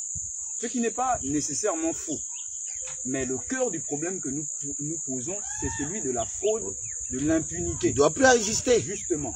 Donc, ce n'est pas juste une question de trouver un emploi, c'est lié à l'intégrité du recrutement au sein de la fonction publique, c'est lié à la qualité du service public de demain, etc. Donc, ça, c'est vraiment quelque chose qu'il fallait absolument que nous disions pour poser les bases. Maintenant, ce que nous avons dit et que nous avons adressé comme information, que nous avons communiqué comme information aux autorités depuis le début, c'est que dans ce concours, il y a eu de la fraude. Mais pour ça, il faut qu'on parte d'une idée que la plupart des gens qui nous écoutent ne comprennent pas forcément de quoi on parle. D'accord. Le concours d'entrée à l'École nationale d'administration, c'est un concours qui se déroule en 2 phases. 2 phases, d'accord. 2 phases qui sont obligatoires pour être déclarées admis. La première phase est dite de phase écrite. Dans cette phase, on accumule un total de 19 de coefficients. D'accord. 5 matières. Pour 5 matières. 5 matières. 19 de coefficients. D'accord. À cette phase-là, si vous en sortez avec un minimum de 10 sur 20, vous êtes déclaré admissible. Admissible. Donc vous passez la deuxième phase, qui est une phase orale. Pour le concours session 2024, cette phase orale a valu 4 de coefficients pour 2 matières. Donc première phase, 19 de coefficients, phase écrite. Deuxième phase, 4 de coefficients, phase orale. Voilà. Maintenant, pour être considéré comme admis, les textes qui organisent les concours d'une manière générale en République gabonaise nous disent que l'admission à un concours administratif, et en particulier au concours de l'ENA, repose sur les moyennes obtenues. Les moyennes elles-mêmes obtenues reposent sur les notes de chaque candidat dans chaque matière. Article 19. Article 19. Que je vais d'ailleurs me faire plaisir de lire. Tout à fait. Voilà, chers internautes, ce que dit cet article 19. Parce qu'on ne faut pas dire que c'est notre jeune petit frère Ulrich qui a dit. L'arrêté, voilà, je vais d'abord lire l'arrêté, effectivement. Je montre aux autres, voilà l'arrêté. Au journal officiel, numéro 22 et 23 du 1er octobre 1976. Voilà l'arrêté. Qui réglemente les concours administratifs. Qui réglemente les concours administratifs. Cet arrêté-là est là. Voilà. L'article 19. Donc, on va aller dans l'article 19. Voilà. Voilà ce que dit l'article 19, effectivement. Il dit, l'admission est acquise sur la moyenne du total des notes attribuées sur chaque matière. Il n'y a pas de note éliminatoire. Oui. Je répète, l'admission est acquise sur la moyenne totale de notes attribuées sur chaque matière. Donc, c'est ce qu'il vient de dire. Il n'y a pas note éliminatoire. Voilà ce que dit cet article 19. Tout à fait. Donc, par rapport à notre concours, vous voyez bien que, et par rapport à ce que vous venez de lire, on ne détermine l'admission que sur la base de la moyenne. La moyenne elle-même qui s'obtient par rapport aux notes qui ont été obtenues dans chaque matière. Voilà. Donc ça, c'est la base. Maintenant, le calcul de cette moyenne repose sur la prise en compte de la note par matière, la multiplication de la note par les coefficients, l'addition de l'ensemble des notes pondérées par les coefficients et la division du total sur le nombre de coefficients. Donc, dans le cas du concours de l'ENA, il y avait 19 au premier tour, 4 au second tour. Ça fait 23 de coefficients. Répétez, 19 19 oui. Premier tour. Ensuite 4 second tour. On avait 23 de coefficients en tout. Coefficient 23. Oui. Voilà. Donc ça, c'est le cadre. Non, 19, 4 et coefficient 23. Voilà, dans l'ensemble. Hein? 19 plus 4, ça fait, on va dire 23. Tout à fait. Ça entraîne 23. Voilà. Donc ça, c'est l'ensemble des coefficients pour lesquels chacun allait se battre dans ce concours. Ça me permet de préciser une chose, c'est que les membres du collectif, on ne l'a peut-être pas dit, mais les membres du collectif tous contre la fraude à l'ENA sont admissibles. Tous. Voilà, tous admissibles. Les 400... Les 349. Les 349 sont admissibles. D'accord. Les membres actifs du collectif que vous voyez à l'Assemblée nationale sont tous admissibles. C'est important de le souligner parce que c'est sur la base des résultats qui sont sortis après les épreuves d'admissibilité qu'un certain nombre de choses ont été constatées. Ce qui n'empêche pas que dès le premier tour, il y ait pu y avoir des irrégularités. C'est une précision que je voulais faire rapidement. Donc on a posé le cadre. On a dit que le concours se déroule en 2 phases. Les 2 phases n'ont pas les mêmes valeurs, que l'admission au concours dépend de la moyenne, que la moyenne dépend des notes. Les notes. Ça, c'est le cadre. Maintenant, sur la base de ce cadre-là, ce que nous disons, c'est que les résultats qui ont été produits par l'administration sont des résultats qui ont été produits avec une intention de contourner les règles que je viens à peine de vous énoncer. Ah, donc la règle qui statue l'article 19. Oui. D'accord. L'intention de contourner cette règle-là, l'application de Pourquoi? cette règle. Je vais en Allez-y. Oui.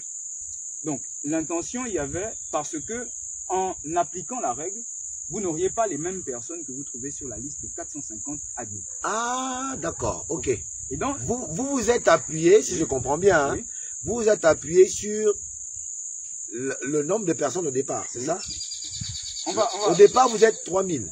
Je vais revenir là-dessus. Nous sommes. Attendez, il faut que ceux qui sont là nous comprennent bien. Au départ, nous sommes 3143 candidats autorisés à aller compétir. Compétir.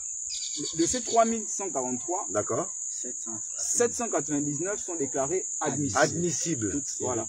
Qui répondent donc à cette exigence-là? Non. Pas encore. Non. Ok. Ce que nous disons, pour être admissible, il faut là, nous sommes à la 2e phase ou à la première? À la première phase. C'est la première phase. Donc 799 personnes. D'accord. Ces 799 personnes sont censées être admissibles sur la base des notes qu'ils ont obtenues. Or, et on va entrer dans le vif du sujet puisque vous posez déjà le problème. Or, parmi les personnes, vous allez m'excuser, je ne vais pas présenter l'entièreté du document parce qu'il y a certaines identités qu'il ne faut pas. Voilà, pour des raisons juridiques. C'est normal. Là, je vous présente les matricules des 13 personnes qui apparaissent sur la liste des admissibles, mais qui n'ont pas composé à la phase écrite du concours. Vous pouvez afficher les matricules, il n'y a pas de souci. C'est les noms des 13 personnes qui n'ont pas... Qui ont été admissibles. Qui ont été admissibles. Mais qui n'ont pas participé à la phase écrite du concours. Mais qui n'ont pas participé à la phase écrite du concours. Mais ils ont été admissibles. Mais ils n'ont pas participé à la phase écrite du concours. Très bien. Ce que ça implique, c'est que, contrairement à ce que la loi dit, on obtient une moyenne pour être admissible. Mais on obtient cette moyenne sur la base des notes. Des notes? Si vous ne participez pas, c'est que vous n'avez pas de notes. Tout à fait. Donc vous ne pouvez pas avoir une moyenne. C'est tout clair. Maintenant, parce que ce n'est pas de la spéculation. Ah non, là c'est tout clair. Nous sommes tombés sur ces personnes sur la base, les matricules sont là, on peut les énumérer un à un, il n'y a pas de souci. Premier matricule c'est 11 091. Deuxième matricule c'est 11 303. Troisième matricule 11 376.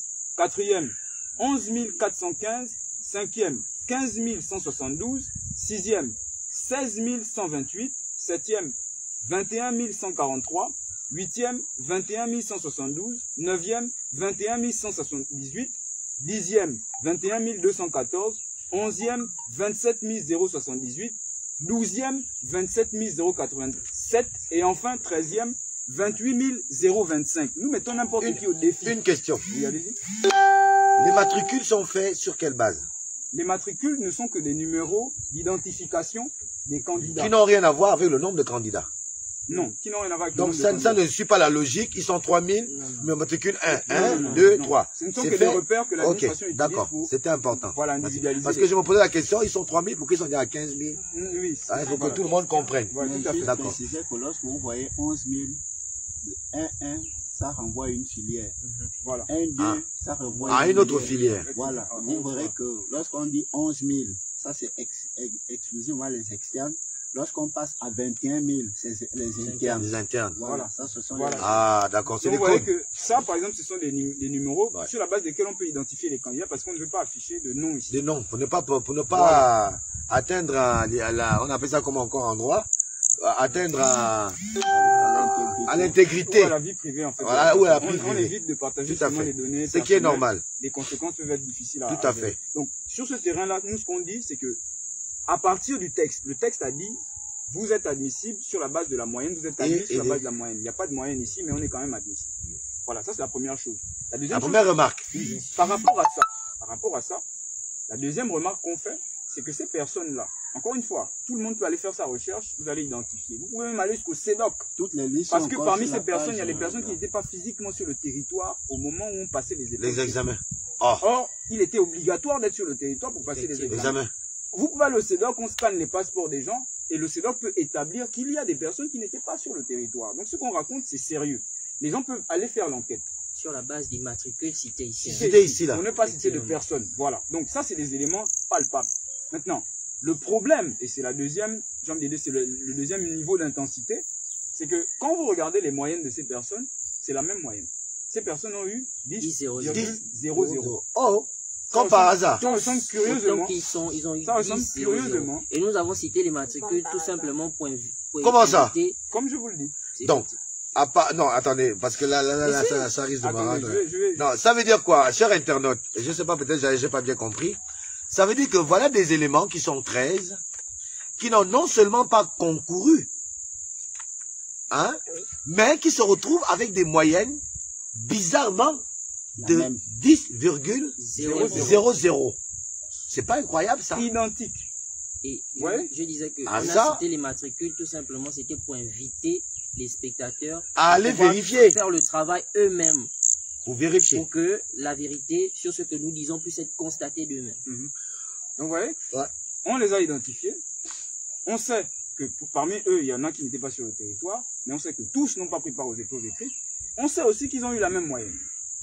Ça, c'est l'élément qui a constitué, si vous voulez, le facteur déclencheur de toute l'analyse qu'on a essayé de produire. Donc sur cette base-là, on s'est dit, puisque on est censé avoir la moyenne sur la base de la grégation des notes, et qu'il y a des gens qui ont eu des moyennes sans notes, ça veut dire que ce 10,00 là est quand même, assez curieux, ambigu. Mais à ce stade-là, ce n'était que des intuitions. Des spéculations. Tout à fait. Maintenant, pour entrer dans le détail, sur la base de ce qu'on vous a présenté tout à l'heure, donc on est parti du principe que les résultats ont été volontairement altérés. Parce que si tout est là, hein, on ne peut pas vous montrer tout. Hein. Voilà. Voilà, on garde l'anonymat. Il y a beaucoup tout est là, le dossier il est là. Tout est là. Voilà, donc ça c'est le premier élément. Ils sont 13 candidats ici, à avoir la même moyenne. Mais ce que nous retenons de ces 13 candidats, c'est pas tellement le fait qu'ils n'aient pas participé, c'est le fait qu'on leur ait attribué une moyenne. Et quelle moyenne? La moyenne de 10,00. Et qui ressemble complètement, enfin la même moyenne sur les 13. Ce qu'on a constaté par la suite, et ça constitue en fait le nœud de notre argumentation, c'est que il y a 207 personnes dans ce concours qui ont eu cette moyenne de 10,00. 207 personnes qui ont eu cette moyenne de 10,00 et qui ont gagné le concours. 207 personnes qui ont eu cette moyenne de 10,00 et qui ont été admises au concours. Ça, c'est le premier élément. Donc, il y a des personnes, et on va essayer de vous montrer que les 207 personnes ont une admission qui est mathématiquement impossible. Parce qu'on vous a dit 19 de coefficient au premier tour et 4 au second tour. Le deuxième fait grave, c'est, là on peut se permettre de montrer les noms parce que ça a circulé sur les réseaux. Non, on n'a pas besoin. Cette partie-là, ça, c'est sur les réseaux, hein. D'accord, voilà. ok. Ici, je vous ne veux pas qu'on prenne de risque. 8 personnes, on peut montrer ici. Ouais. Il y a 8 personnes dont on sait qu'elles ont été formellement recalées au premier tour. C'est-à-dire que là, on n'est plus dans le cas des 10,00 qui sont admissibles. Elles ont été formellement recalées au premier tour dans la mesure où elles n'apparaissent pas sur la liste des admissibles. Il y a 8 personnes qui ont finalement été déclarées admises. Admises, alors qu'elles n'ont pas été admissibles. Je vous ai indiqué tout à l'heure que le cadre juridique du concours nous disait en gros deux choses. Deux phases obligatoires. Vous n'êtes pas admis, vous n'avez pas été admissible. Effectivement. Ces personnes-là ont été admises sans être admissibles. 8 personnes. Vous associez aux 207 personnes dont je vous ai parlé, ça fait l'effectif de 215 que vous avez peut-être vu sur les réseaux sociaux. Maintenant, dans le détail de ces... Je vais revenir peut-être éventuellement ou d'autres pourront compléter sur les 8 personnes, mais je veux qu'on se concentre sur les 207 personnes et leur 10,00 parce que nous pensons que c'est le cœur du problème à ce concours. Et 10,00, et c'est la conviction que nous avons, constitue une espèce de code informatique. 10,00, le problème qui est posé à ce niveau, c'est que mathématiquement, leur admission est impossible. Et pourquoi leur admission est impossible mathématiquement? Si vous prenez les différentes tranches de moyenne qu'il y a eu dans ce concours, c'est dommage parce que c'est pas assez visible. Bref, il y a eu plusieurs types de moyennes dans ce concours. Ça, ce sont les différents types de moyennes. Voilà les différents types de moyennes qu'on a obtenus dans ce concours. Ces voilà. moyennes-là, on a essayé de les reconstituer par groupe. Vous avez le groupe des personnes qui ont eu à partir de 10,01 jusqu'à 10,99. Le deuxième groupe, il est constitué des personnes qui ont eu 11,00 jusqu'à 11,99. Le troisième groupe, de 12,00 jusqu'à 12,99. De 13 jusqu'à et de 14. Ainsi de suite. Voilà, donc ça fait en gros différentes tranches de moyenne obtenues. Ces différentes tranches de moyenne, quand vous comparez leur taux de réussite en admissibilité et en admission, vous constatez que, et c'est là, le document, vous pouvez d'abord le regarder et le montrer peut-être au public ensuite. Vous voyez ici, entre 10,01 et 10,99, le taux de réussite est ici, 36%. Vous voyez? Ouais, 36%. On va revenir sur la non, là c'est 85, attends. Non, 85 c'est plus tard qu'on va revenir dessus. On va d'abord parler de ceux qui sont ici, entre 10,01 ici, et 10,99. Vous voyez bien que c'est la deuxième case ici. Ah oui, deuxième cas, ouais, 36%. Deuxième, c'est entre 11 et 11,99, 47%. Entre 12 et 12,99, 54%. Entre 13 et 13,99, 71%. Et entre 14 et 14,99, 100%. Ça, c'est le taux de réussite comparé entre le premier tour et le second tour. Les personnes qui ont eu ces moyennes. Ce que vous allez constater, c'est que 36%, 47%, 54%, 71% et 100%, c'est selon une logique ascendante. Plus la moyenne du premier tour, qui est située donc dans les tranches qu'on vous a évoquées, est grande. Et puis le pourcentage aussi augmente. Voilà. Est-ce que vous voyez? Le problème, c'est que quand on se concentre uniquement sur les 10,00, voici leur taux de réussite. Il est plus fort que tous les autres. Ah non, là. Et je vais me permettre. C'est une aberration, ça. J'avais besoin de le faire, mais je vais me permettre. Imaginons qu'on se représente. Imaginons qu'on se représente la situation comme ça. Non, je vais le refaire. Imaginons qu'on se représente, peut-être le public va comprendre. On se représente ce que nous disons comme ça. Vous avez ici deux informations que vous cherchez à croiser. Ici, vous voulez croiser la proportion. Le Facebook, il est où? Le Facebook. Là-bas. Le Facebook est là. Ça va, TikTok. Non, Facebook. Oui, c'est là. Voilà, je vais essayer. J'espère que vous d'accord, comprendre. Ok. Oui, c'est même bon. Ah, c'est coupé, hein?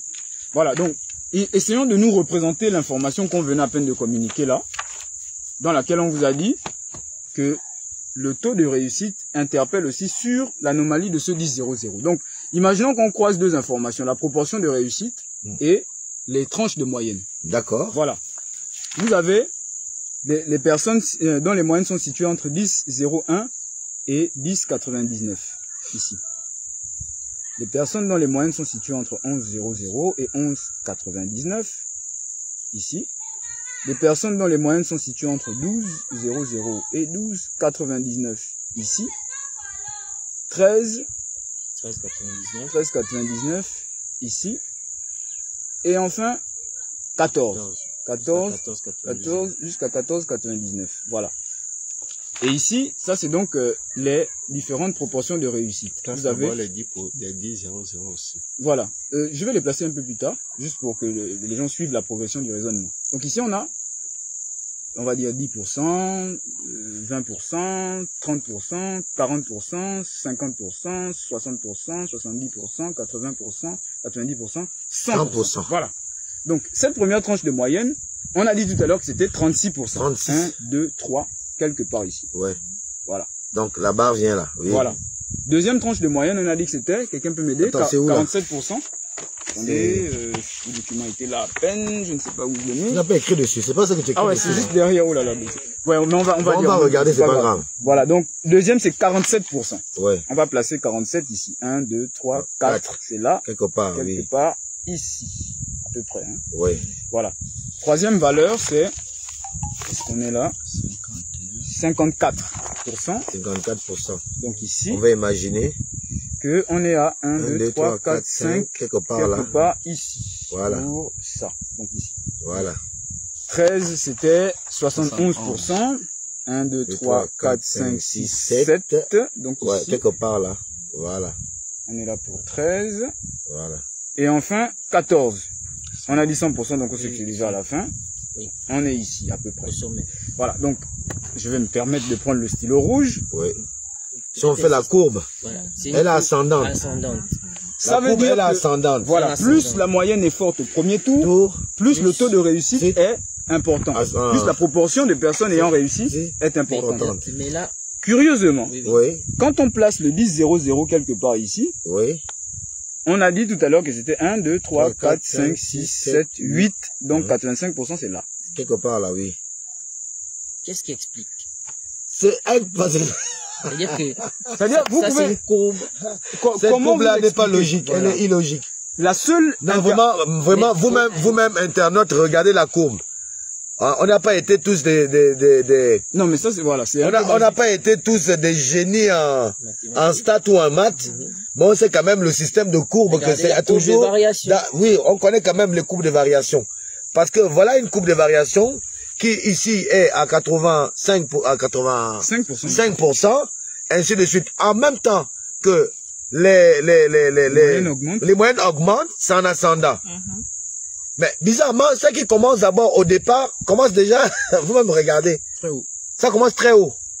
Ensuite pour descendre, pour remonter plus tard. Ouais, est-ce que vous croyez que 0-0 c'est linéaire et logique? C'est même 10-0-0 dont on a dit tout à l'heure que sur la base des 13 personnes qu'on a identifiées, oui. On sait que ces 10-0-0 ont été attribués indépendamment des notes. Parce que quand on tient compte des notes, voici la progression logique du taux de réussite. Tout à fait. Quand on ne tient pas compte des notes, ça peut même aller jusqu'à 100%. Parce que c'est complètement arbitraire. Ça, c'est un élément. Maintenant, un dernier élément, parce que le temps est en train de, voilà, de nous gagner, on s'est permis, ça c'était, si vous voulez, le problème statistique. Statistique, oui, c'est clair. Non, ça c'est l'élément, mathématiquement, c'est pas possible. Parce qu'il y a des gens aujourd'hui qui nous disent qu'il y a des candidats ayant eu 0-0 qui peuvent être admis au détriment de ceux-là qui ont eu des plus de 10 jusqu'à 12, 13, etc. Voilà. Il y a des gens qui disent ça, ils soutiennent carrément la fraude. Donc nous, ce qu'on dit, c'est que venez nous montrer comment ça c'est possible. C'est le raisonnement. Maintenant, on s'est permis de faire quelque chose, c'est que quand vous prenez la moyenne de 10-0-0 par filière,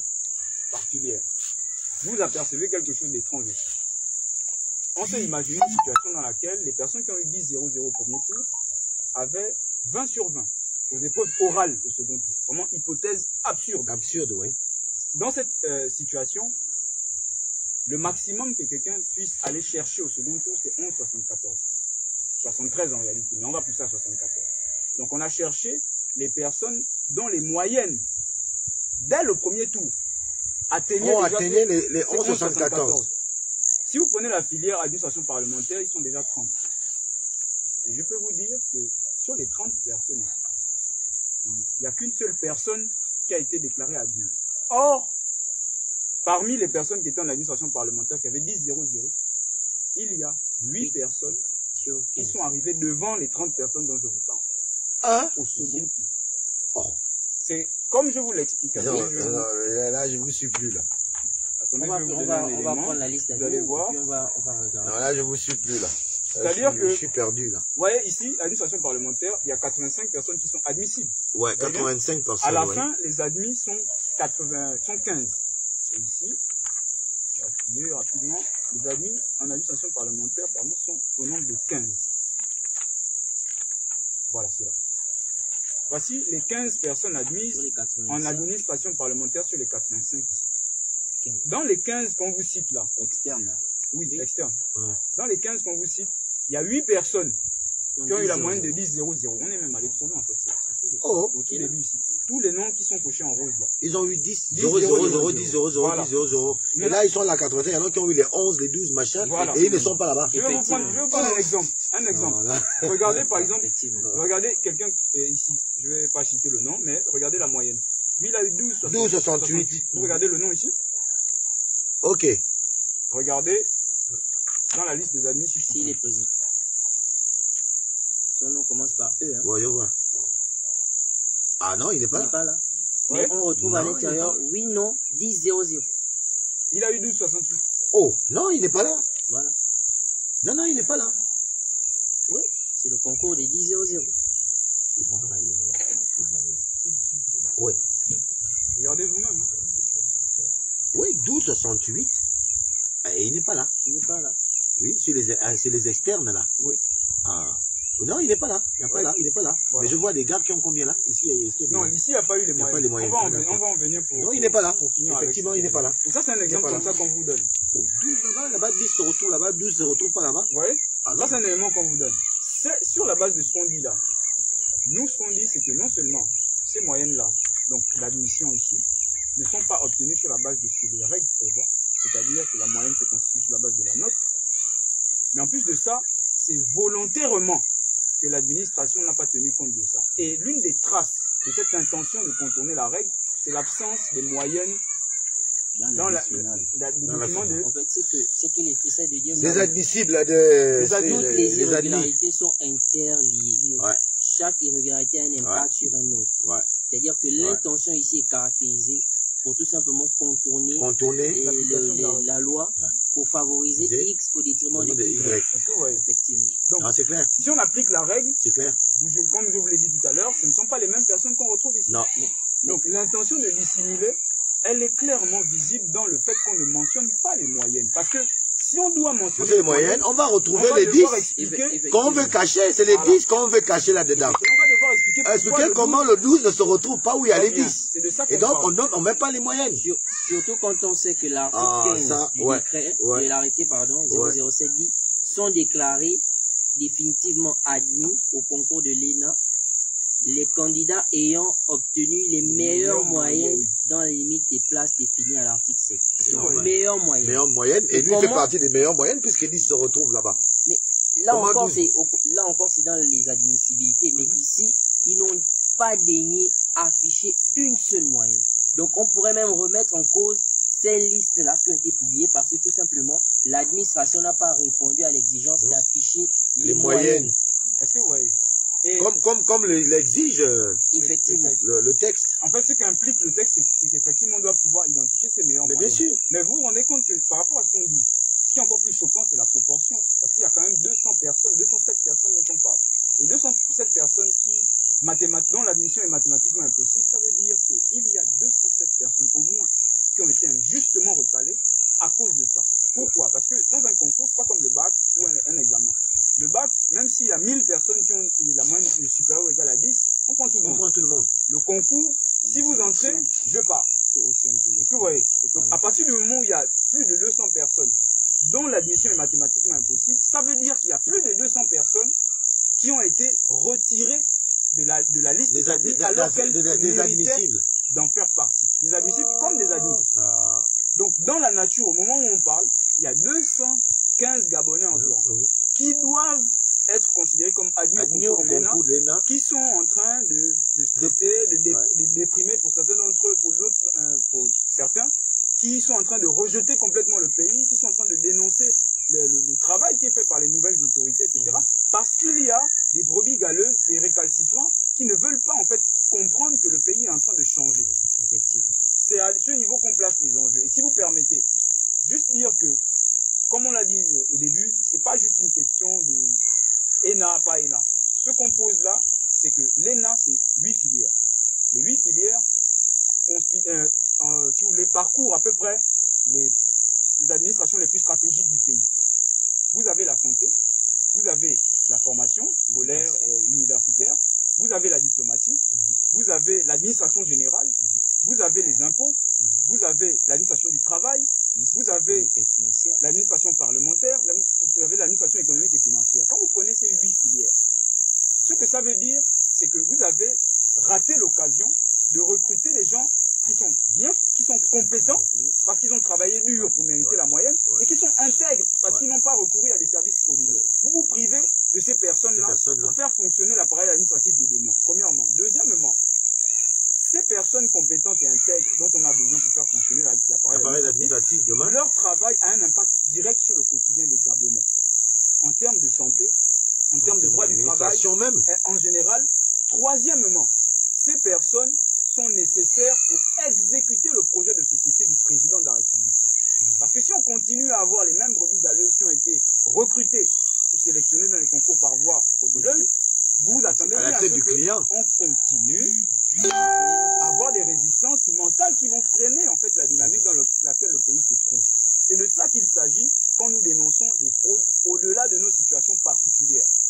Voyez un peu.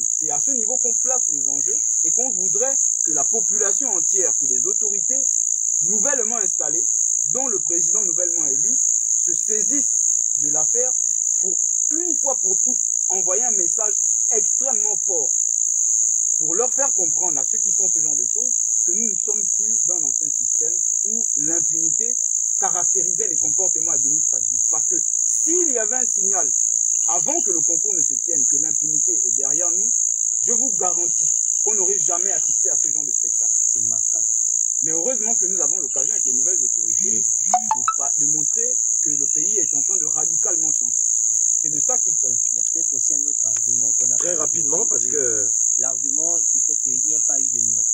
Parce que nous avons suivi les résultats du concours de la magistrature 2021 lorsqu'ils avaient été publiés. On avait vu qu'il y avait des notes pour ceux-là qui étaient admis, vous pouvez le constater ici, mais aussi pour ceux-là qui attendaient. C'est-à-dire qu'en cas de désistement, la question se pose, en cas de désistement de toutes les personnes admises, qui serait en droit aujourd'hui de pouvoir remonter et de remplacer celui qui aurait été, qui aurait désisté ou bien qui aurait été empêché de pouvoir maintenir sa place à l'admission au concours de l'ENA. La question se pose. Donc aujourd'hui, on a envie de demander à l'administration, parce que nous connaissons des gens aujourd'hui qui ont trouvé de meilleures opportunités et qui, à la rentrée à l'École nationale d'administration, ne seront pas présentes. Mais ces personnes-là, comment l'administration va-t-elle faire pour pouvoir permettre aux candidats on pourrait mettre en hypothèse, qui étaient sur le banc de touche en attendant, pour que celui-ci puisse valablement dire que c'est lui qui mérite la place, c'est celui qui a été qui s'est désisté ou bien qui a été empêché. Vu qu'il n'y a pas de note. Ce qui est critère objectif, on peut aller prendre quelqu'un chez les recalés pour venir compléter le désistement. Et certainement là encore, on va assister à une décision arbitraire de prendre quelqu'un... Comme ça au pif. Voilà. Histoire de combler le petit trou.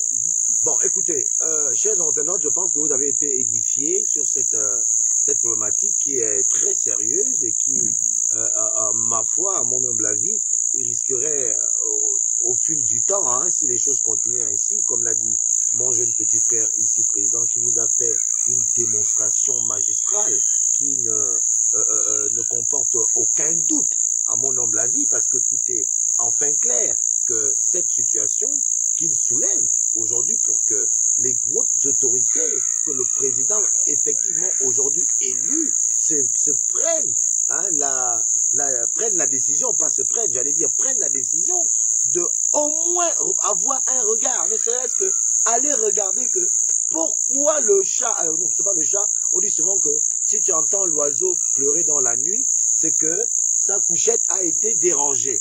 Ces enfants qui crient dans la nuit, leur couchette, c'est comment? Excellent, monsieur le président de la République, vraiment, vous avez même écouté la qualité des explications des enfants. Ils sont calés dans ce qu'ils disent, ils sont confiants dans ce qu'ils disent. Nous ne pouvons pas mettre ce travail technique de côté que les enfants ont mis durant aujourd'hui 8 mois. 8 mois de persistance, 8 mois de se dire, nous ne laissons pas passer ça, nous sommes des citoyens modèles, nous voulons être des citoyens modèles, donc par conséquent, nous voulons des concours modèles pour notre pays. Il ne s'agit plus de leur situation sociale, il s'agit maintenant d'un combat pour l'avenir, disent-ils. Et je pense que vous êtes un homme de projection, cette projection que vous faites souvent montre en ce qui concerne d'autres secteurs, il est peut-être temps qu'aujourd'hui, les administrés, vous qui avez aujourd'hui le petit minimum de pouvoir, que vous compreniez les pleurs de nos frères et sœurs, en tout cas en un seul mot de nos concitoyens, qui disent non à la fraude, parce qu'au moment où nous abordons une république comme celle que nous sommes en train d'aborder, il faut que l'excellence, la justice et l'équité soient les bases de notre reconstruction de notre pays, cher pays natal, le Gabon, pour que l'essor vers la félicité promise soit une réalité effective pour chaque Gabonais que nous sommes. Cher peuple gabonais, c'est ainsi que nous allons fermer donc cette rencontre avec nos frères que je mets au passage je formule un peu que nous continuons cette émission demain, pour ceux qui n'ont pas eu l'occasion de la regarder parce qu'il fait nuit. Moi, je propose même que demain, nous nous retrouvions encore à 17 h pour commencer tôt et de continuer à démontrer la fraude hautement perceptible dans cette affaire qui n'honore ni le pays, ni ceux qui fomentent ces fraudes. C'est le pays qui tombe dans l'embout, c'est le verre bleu qui prend un coup. Je ne m'entends pas laisser tomber cette affaire parce que les preuves ont été clairement démontrées et nous allons nous mettre au devant de la scène pour que ce problème trouve solution. Je suis Alain Gauthier, votre humble serviteur, la voix des sans-voix, le petit marteau qui vient casser gros mensonges établis en République gabonaise. Vous l'aurez compris, le haut-parleur très souvent placé au centre de viseur. Ainsi se termine notre émission d'aujourd'hui que nous entendons continuer demain. Force et honneur à la patrie, c'est enfin notre essor vers la félicité. Je vous remercie. Oui, avant de couper le live, très rapidement, je voudrais qu'au cas où les autorités veulent se saisir, vous n'êtes pas obligé d'appeler Alain Gauthier Ngomon. Il ne s'agit pas d'Alain Gauthier Ngomon, il s'agit de ses compatriotes qui attendent une réaction des autorités. Donc, le numéro de téléphone pour avoir au téléphone notre collectif, hein, bon, j'ai failli dire les non-alignés, hein, parce que nous sommes des non-alignés, hein, et donc le collectif contre la fraude du concours de l'ENA, appelez donc au 062 04 38 06, je répète, le 062 04 38 06 est le numéro que répond nos petits frères, nos enfants, nos grands frères pour certains, nos oncles, nos cousins, en tout cas, nos confrères citoyens gabonais à 100% pour les avoir au téléphone. Je répète très rapidement, appelez-les au 062 04 38 06 pour avoir encore plus amples informations sur la situation et de pouvoir les avoir afin de trouver un palliatif à ces problèmes qui risqueraient, si ça se perdu dans le temps, de déranger toute la nation. Merci et à l'émission de demain. On va continuer demain. À très bientôt.